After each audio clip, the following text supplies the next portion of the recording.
somos un poquito menos porque mucha gente no vive en Cava, porque yo estoy dando dramaturgia desde la pandemia online, pero esta clase, aparte de servirles a muchas y a muchos que están cursando en este momento el curso sobre cómo construir diálogos y personajes inolvidables, pero se trata sobre algo muy importante en la dramaturgia, en el guión, en la escritura dramática, que tiene que ver con la construcción dialógica, y de hecho es un punto flojo, por ejemplo, a veces en cierto cine argentino, por lo cual muchas veces nos llaman a maestras y maestros de dramaturgia de guión para coordinar ese aspecto.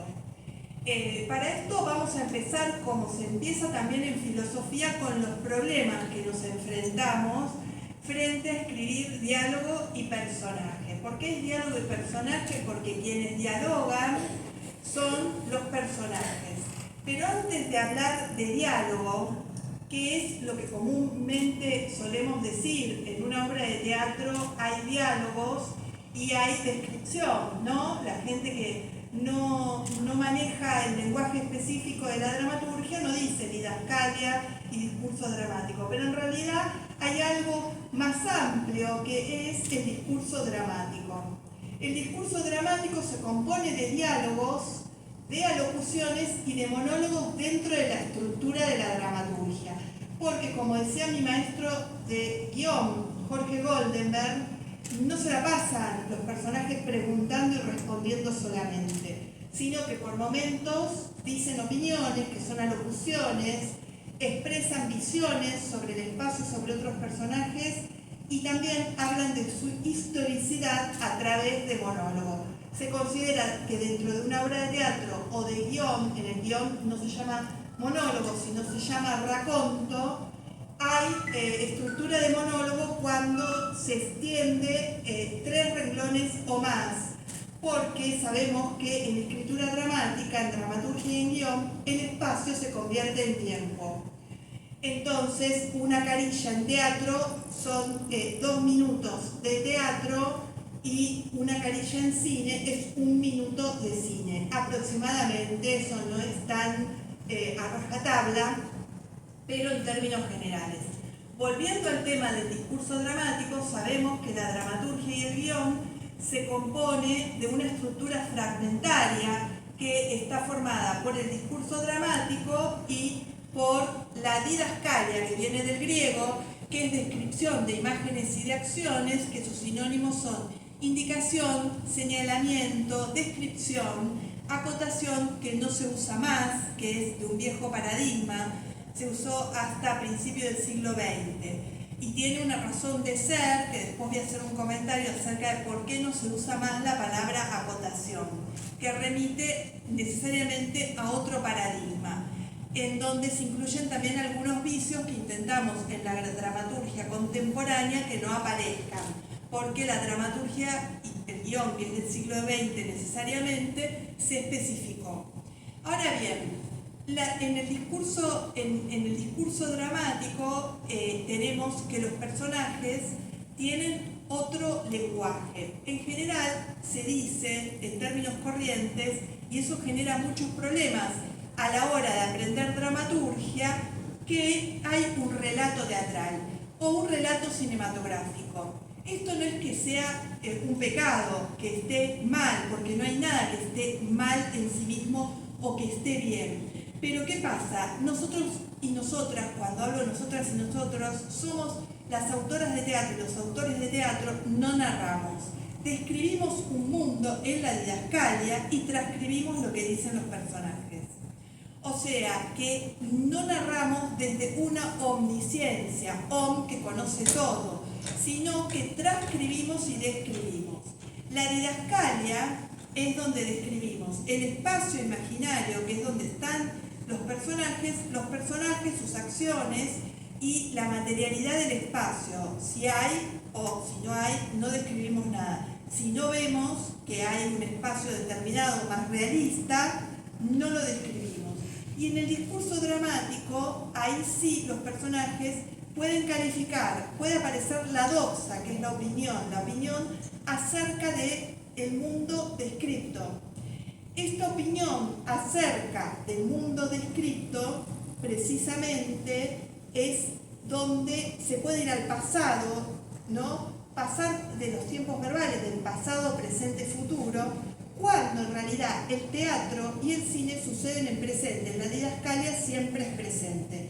Por eso ustedes a lo mejor se preguntarán por qué una novela y un cuento, para llevarla al cine o al teatro, hay que adaptarla, ¿no? Relaciones peligrosas de Chordelos del Atlo se adaptó, La insoportable idea del ser se adaptó, Circe, Cortázar la adaptó, Manuel Antín. No se puede llevar a cabo un sistema narrativo tal cual en la dramaturgia y en el guión. ¿Por qué? Porque la dramaturgia y el guión es fragmentaria y el narrador o narradora de narrativa es omnisciente, describe y narra a la vez desde un lugar de relato, desde yo te quiero contar. Y el yo te quiero contar en escritura dramática no existe, es más, es preferible que no exista, porque más ausentes estamos como autores de teatro y guionistas de cine, mejor es la obra de teatro. Entonces esto es fundamental. Hoy en día a mí me llaman de un montón de lugares para dar el tema del discurso dramático, porque cada vez es más, se investiga más y es más, se problematiza más el tema del discurso dramático.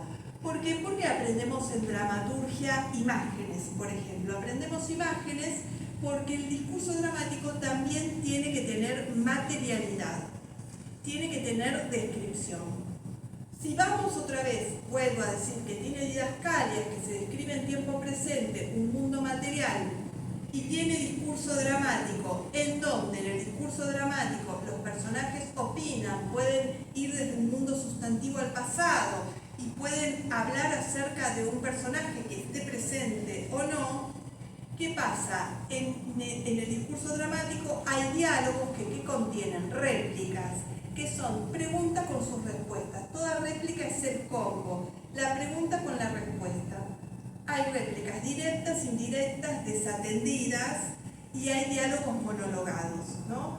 Y por otro lado tenemos alocuciones que son decires de los personajes, que son afirmativos o negativos, tautológicos o potencial. Me gusta esta habitación, no me gusta esta habitación, podrías ir a la playa mañana, podrías haberlo no hecho, son alocuciones.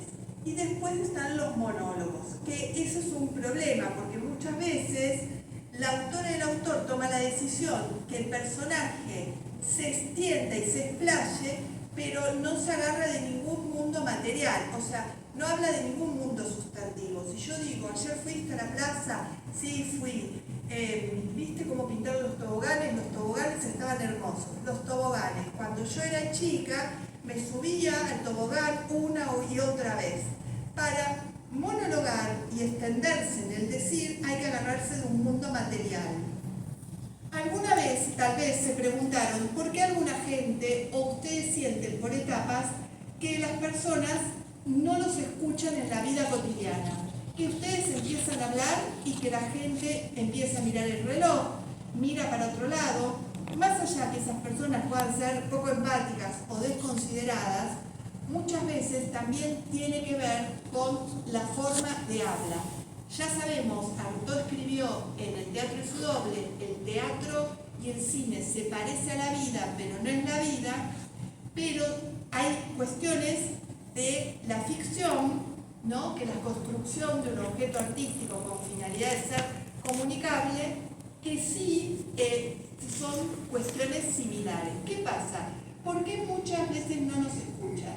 Porque hablamos de percepciones y sentimientos, pero no acerca de qué son esas percepciones y sentimientos. Por ejemplo, un personaje que dice sistemáticamente, me siento angustiado, no sé qué me pasa. Eso directamente empieza a no escucharse, a entrar en una meseta, a caer como discurso dramático. Ese es uno de los problemas que nos enfrentamos a la hora de construir diálogos. ¿Por qué? Porque el discurso dramático tiene que tener mundo material.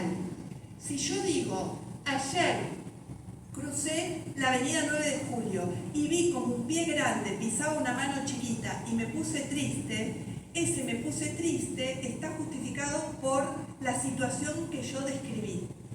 Si yo no la describo, el estoy triste se cae. Y esto nos enfrenta a algo que es casi filosófico, y la dramaturgia en gran parte viene de la filosofía, que todo discurso dramático, todo diálogo tiene que ver quién lo dice, en qué contexto lo dice y acerca de qué expresa sus sensaciones, que las sensaciones son emociones momentáneas y las percepciones que son sensaciones que perduran. O sea, no es lo mismo que alguien diga, tengo hambre y frío en el medio del holocausto judío, que diga, tengo frío en la playa después de haber metidose en el mar. El contexto, quién lo dice, a quién se lo dice, y en qué situación y en qué topografía ese espacio cambia completamente. O sea, que los discursos tienen que ver quién lo dice, a quién se lo dice, y en qué contexto lo dice, inclusive en qué época lo está diciendo, aunque no cuente directamente, no ponga marco referencial directo en qué Buenos Aires 1910, pero en qué contexto se está diciendo. Tiene mucho que ver. Por eso, en diálogo y personaje y en dramaturgia hacemos un ejercicio que yo les doy un discurso y tienen que describir qué personaje lo dice. Ese discurso lo puede decir muchos personajes, pero ¿qué cambia? Cambia lo semántico. ¿Qué quiere decir? Cambia el sentido. No es lo mismo decir tengo hambre después de la guerra o que alguien lo diga ahora en Ucrania o en Israel o en cualquier país árabe, que diga tengo hambre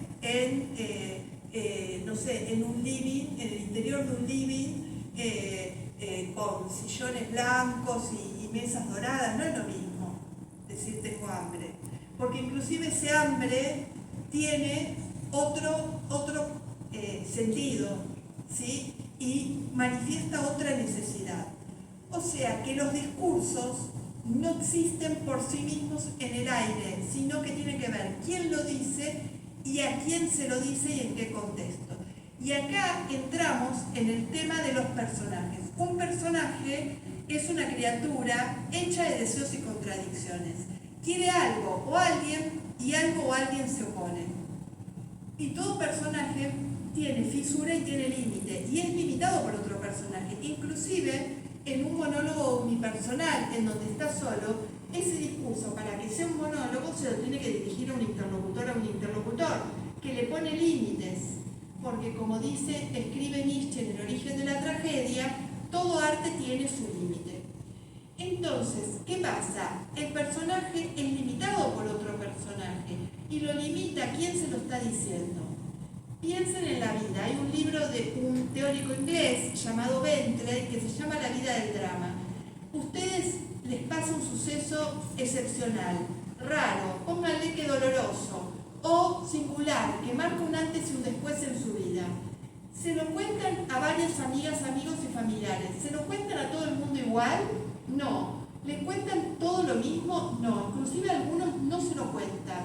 ¿Por qué? Porque el interlocutor, la interlocutora, marca la diferencia de cómo lo cuentan, de qué parte le van a contar, si se lo van a contar entero, no se lo van a contar. Entonces, está íntimamente ligado el discurso a la descripción del personaje. Por ende, lo importante para hacer discursos que sean potentes, diálogos que sean potentes, la primera regla, si quieren, o la primera característica es empezar describiendo el contexto, el espacio del personaje, porque es muy importante dónde se sitúa ese discurso dramático. No es lo mismo que lo diga uno u otro por los ejemplos que acabo de poner. Y por consiguiente es más importante lo que no se dice que lo que se dice. Los discursos dramáticos tienen que estar desilvanados, no estar completos, no agotarse, no escribirse como bloques en compartimientos estancos. Y para esto, ¿qué hay? Hay algo que se llaman elementos sínticos asociados al discurso, que lo que dan es una textura dramática. Cada vez más se usa el concepto de textura dramática. ¿Qué quiere decir la textura dramática? La textura dramática es que la dramaturgia y el guión es cómo se dice, lo que se dice, pero el cine, la posibilidad fílmica, el soporte, tiene otras posibilidades, pero la dramaturgia es un plano único, el teatro es un plano único. Por ende, es muy importante que los elementos sísmicos asociados al discurso, la pausa, los puntos suspensivos, los signos de interrogación y exclamación que se usan tan mal por el uso del Messenger y de las redes, el punto muerto creado por Tennessee Williams por primera vez en la dramaturgia, y quién empieza a usar por primera vez los elementos sísmicos asociados al discurso. En forma muy tímida, Chekhov con La Gaviota, que es la obra con la que nace la nueva dramaturgia y el teatro moderno. Pero es el Nouveau Theater, o mal llamado teatro del absurdo, estética del fracaso, los años 50, que empiezan a profundizar en el uso de la pausa, porque la posguerra deja sin palabras y porque, como escribe Humberto Eco en La estrategia de la ilusión, la forma es el contenido. Si un personaje en el siglo XX no tiene nada para decir, no dice nada. Si se le acabaron las palabras, no dice nada, usa puntos suspensivos.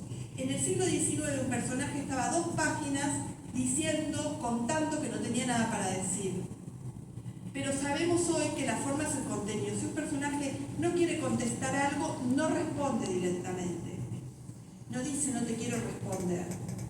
Entonces, en ese sentido, es importante trabajar en el discurso, por eso no pensarlo como relato, que el autor o la autora o la guionista utilicen a los personajes para contar lo que quieren contar. No, ahí matamos a los personajes. Por eso hay que escribir como escuchando a los personajes, no inyectándole discurso. En esto me siento, digamos, porque ¿qué significado tienen brevemente cada uno?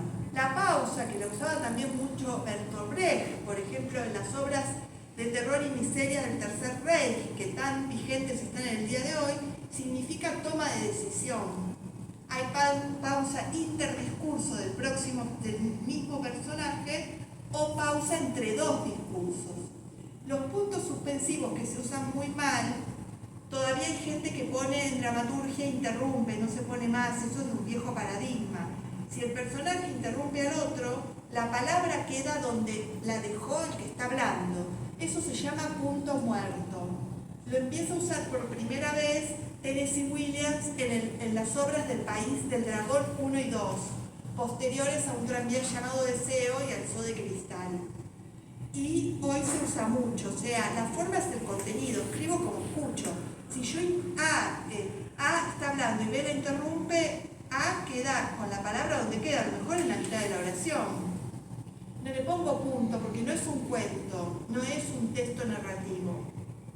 Ahora, si el personaje duda de lo que está diciendo porque no lo sabe, porque se da cuenta que está hablando de más, o porque se da cuenta que no le conviene lo que está diciendo, se usan puntos suspensivos, que no son 10, 8, 20, sino que son 3, y que los coloca el propio personaje que está hablando. No se pone cuando un personaje interrumpe a otro, el punto suspensivo es el personaje anterior.